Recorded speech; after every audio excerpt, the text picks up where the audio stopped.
That's the old... This is the sanctuary of St Mary's Church in the new extension as it looked in 1932. Yeah, that's the way it's put in, or that's the original one? That was the way it was put in yeah. 1932. What was the one of 1913 or 1813 like? The 1813 we've one? already looked at. That's it back over there, yeah. Yeah, that's right. Okay. Now, because of we're talking about times that were pre-Vatican II, the altar of St Mary's Church was against the back wall, with the big canopy, the baldacchino, over the top of it. The crucifix hung in the baldacchino, and the sanctuary lamp hung further out.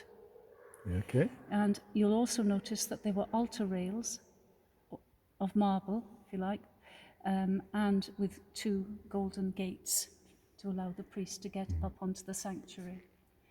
Now, when Vatican II came in the 1960s, the Vatican II said that we had to move the altar from the back wall of the church and bring it forward so that the priest could stand behind it and face the people instead of facing away. So the marble altar was brought forward onto the sanctuary, and at that time, I don't know why they decided to, but they decided to swap places. So the crucifix now hangs over the altar, and the sanctuary lamp is now in the baldacchino. No reason given for that, no? No reason given for that. And that's the altar now being brought forward. No, the old altar's still there, yeah? No, that is the original altar. That is the original altar, but it's moved forward. Of 1932, but moved forward. And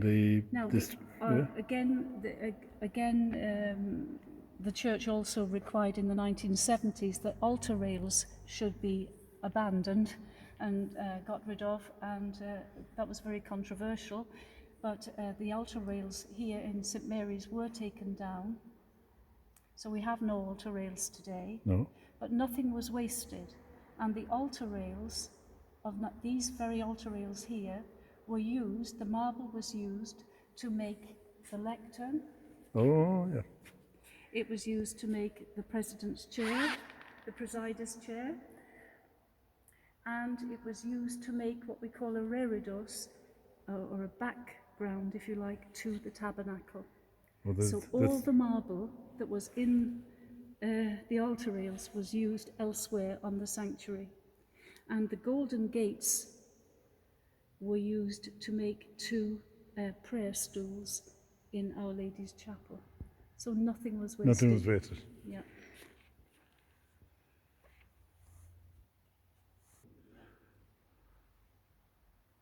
So the crucifix? The crucifix of the Great Cross is huge. And huge. It's such as you would find in a major cathedral. We're lucky enough to have this beautiful crucifix here.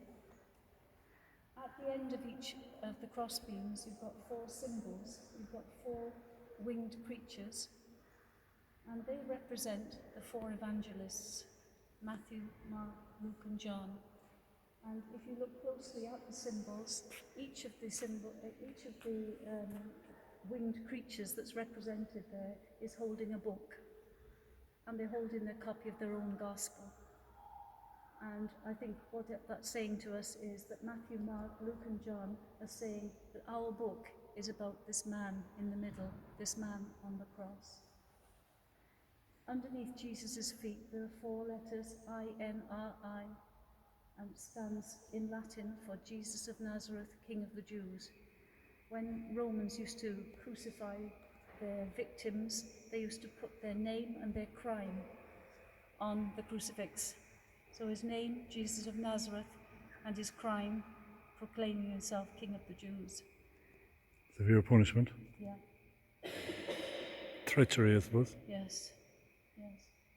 The IHS on the front of the altar is something we see on our communion host. Sometimes we see it on our priest's vestments.